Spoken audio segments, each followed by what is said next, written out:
So that buzzing is our fridge. Bane of my existence in my audio right now. It's struggling right now. I don't know what to do about it. I'll try to get it out of the audio, but sorry if you hear that throughout. So a couple months ago, I posted a video called 10 Things I No Longer Buy as a Minimalist. And these are things that I have made efforts to cut from my budget in order to save money, maybe be a little more eco-friendly, or simply just remove things from my life that I no longer value. And if I no longer value these things, then there's no point in spending my hard-earned money on it. A lot of you guys seem to like that video, so this is part 2 of 10 more things I no longer buy as a minimalist. So getting right into it, the first thing I no longer spend money on is hair dye. Judging from my grays, can you tell? This is my natural hair color, including the grays, but I don't dye my hair. I haven't dyed my hair since about 2015. In the early 2000s, I did decide to go blonde, but at the time, I don't know, nobody told me what purple shampoo was. I had no idea on the maintenance, and I just fried my hair, and it went that really brassy, kind of nasty orange color. But in terms of dyeing my hair, part of me really wants to go like a Gwen Stefani platinum blonde and just, rock like a red lip and a moto jacket. I think that would look so hot. But for me, I just know that I get my hair cut like twice a year. I am not very good at styling my hair. I have a lot of fantasy associated with my hair, and just knowing myself, I'm not going to go to the salon for that kind of maintenance. The second thing I'm no longer spending money on is more of I'm not spending money on it right now. And it's also something that I haven't spent money on in many years, and that's flying. So I'm not really that much of a travel bug. And in the past, when I used to spend money really inappropriately, I charged a whole lot of vacations. I went to Mexico on my student loan. We went to Europe a couple of years ago in like 2016, 2017. And I remember that trip being amazing and I loved it, but I couldn't get the money out of the back of my head.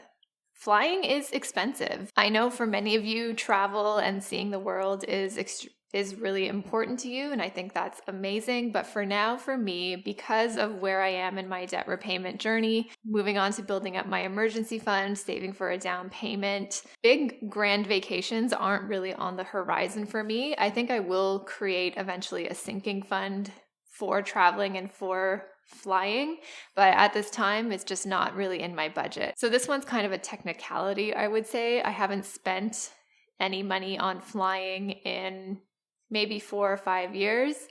And in the next year or two, I really don't foresee myself flying. The next thing I don't spend money on is Netflix and Disney Plus. Now I piggyback off of my parents' and my sister's account. And I thank them so kindly for letting me do that. In terms of saving a little bit of money, it really does help. And with my streaming service Freeloading, I'm always willing to offer whatever I can back whenever anybody needs it. So Netflix, we really do watch quite often. We don't have cable TV. Pretty much all we watch is like Netflix and YouTube.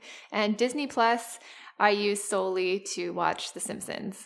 Fun fact, if I'm filming and I don't need audio, there's always Simpsons playing in the background. Seasons 1 through 10, though, I'm a bit of a Simpsons purist. When you're getting out of debt and trying to cut costs wherever you can, if you have a good friend or family member, maybe you could piggyback off their subscription too. I can't be the only one that does this. The fourth thing I no longer spend money on are gym memberships. And this is actually interesting because I posted a video a while back saying that one of the things I did continue to spend money on was gym and fitness. Now, obviously 2020 and the whole Panini thing really put a damper on that. But throughout that time, it got me to start learning how to work out at home and work out essentially on my own. I always had this barrier in my head that I needed a class or some kind of live instructor in order to get benefit or to stay motivated in a workout. And I kind of put that limiting belief to the test because as motivating as having a teacher is and as helpful as it is, they obviously offer skills, knowledge, and even things like safety when it comes to doing certain movements, things like that in workouts. So I'm never saying I'm never going to spend money on a gym membership ever again, but I really don't foresee myself spending money on something like an unlimited gym membership. I really do prefer a sort of pay per play kind of payment model that I really prove to myself that I can do a decent workout at home. Whereas before it was almost a mindset of if I wasn't going to a class or to a physical gym, then I wasn't working out. And I proved to myself that that's not true. The next thing I no longer spend money on are prepackaged snacks. So things like protein bars, granola bars, fruit snacks, individually wrapped like chips, trail mix, that type of thing. For one, I find those types of snacks to be really expensive. And two, we just kind of eat the real thing. These days, if we want a snack, we kind of try to aliquot it from the bulk jar into, your travel size lunch bag. So like if I want yogurt, I don't really buy yogurt cups. We buy the tubs of yogurt. I find things like protein bars, granola bars, they're usually jam-packed full of sugar and like other stuff that necessarily don't make us feel our best. And whenever we eat these days, we try to stick to the most original form of the food as possible. And that includes our snacks. I know those prepackaged snacks are really convenient and really useful, especially if you have like kids and you need grab and go and things like that. But for us in our lifestyle, we don't gravitate toward that kind of stuff. And I just find overall it's just really expensive to keep up. The next thing I don't spend money on for now are pets. I want a dog so badly. You guys, pets are expensive. And what I learned through this whole process of trying to spend mindfully, to budget, to prepare is I don't want to put myself in a position where I wouldn't be able to pay for my pet, my loved ones, medical care or special needs, anything like that. As much as I want a dog right now, I don't think we're in the financial position or even sort of the living arrangement position to have a dog at this time. And years ago, I was probably like this close to impulse buying a dog. I wanted one so bad, but I didn't really understand the expenses that come along with it. But with pets, you have food, you have medical care, you have pet emergencies, you have room and board, you have training, you have grooming, you have specialty diets sometimes, you have play. There's so many things and expenses that come with having a pet, and I just want to be financially ready for it. So at this time, pets are something that I do not spend money on. In the future, that will certainly change. But I'm going to be creating a sinking fund and setting aside money every month very soon so that we can welcome a little fuzzy floof into our family. The next thing I no longer spend money on, and I haven't spent money on in many years, are fresh flowers. I haven't bought plants in years.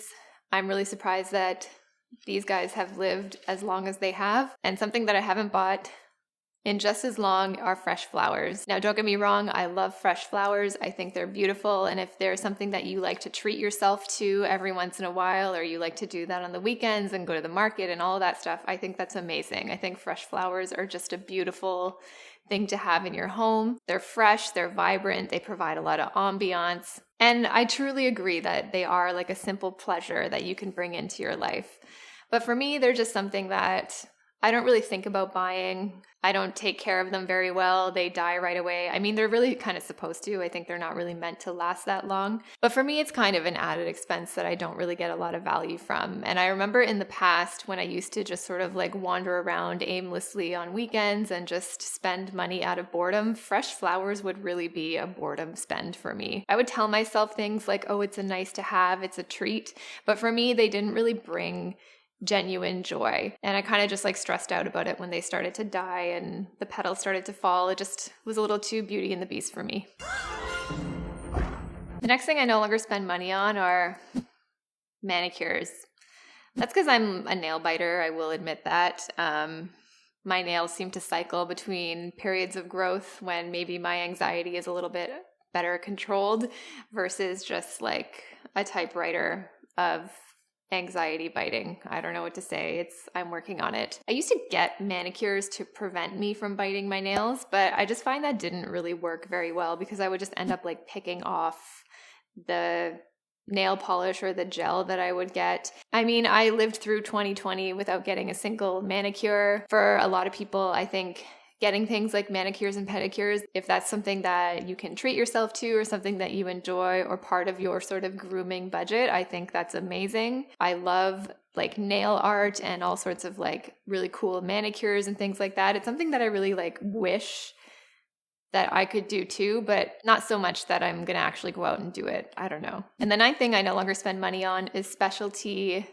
beauty care, specialty or specific types of beauty, I guess. So things like self-tanner, spray tans, lash extensions, brow tinting, brow lamination. I feel like I probably should get that. I feel like maybe. And other sort of specialty things like Botox, filler. I'm not opposed to any of that. I probably will get a little someday. For now, I can live without it, is all I'm saying. So it's something that I haven't spent money on, and I'm never saying never. But the whole point of this is right now, these are things that don't add value to my life, that I'm not really in any rush to get or spend money on. So it's something that I can just easily cut from my budget, and it's not something that I'm like agonizing over how to get. And the final thing I no longer spend money on are organic groceries. Now with this, I'm not saying I never buy organic groceries, but I don't actively go to seek it out. If the organic version happens to be on sale, or it's like in season, or it's local,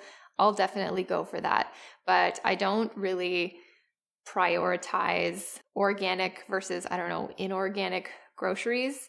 It's just not something that's important to me. At this time, I just can't justify going to Whole Foods and spending 30 to 50% more on a regular grocery haul when the conventional groceries are just fine. A lot of you guys may disagree with me on this. I think that's fine. But for me, it's more about sticking to the budget while still being able to have fresh groceries. Right now, I think we are buying a little bit more organic because a lot of fruits and veggies here in Ontario are in season. So they're a little bit more easily accessible and the price isn't as intense.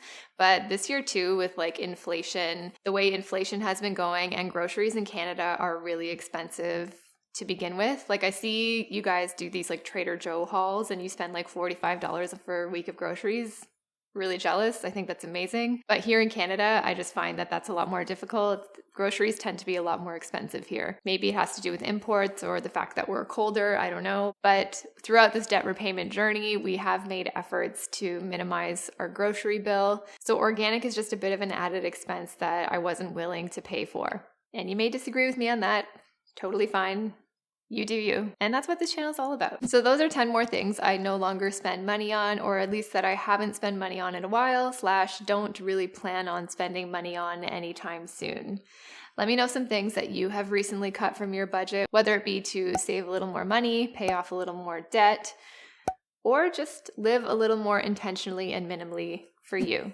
And if you would be so kind to do me a favor and leave this video a thumbs up, it really does help out my channel a lot. It really helps build up this community. And if you haven't already, please subscribe. See you in the next one. Bye.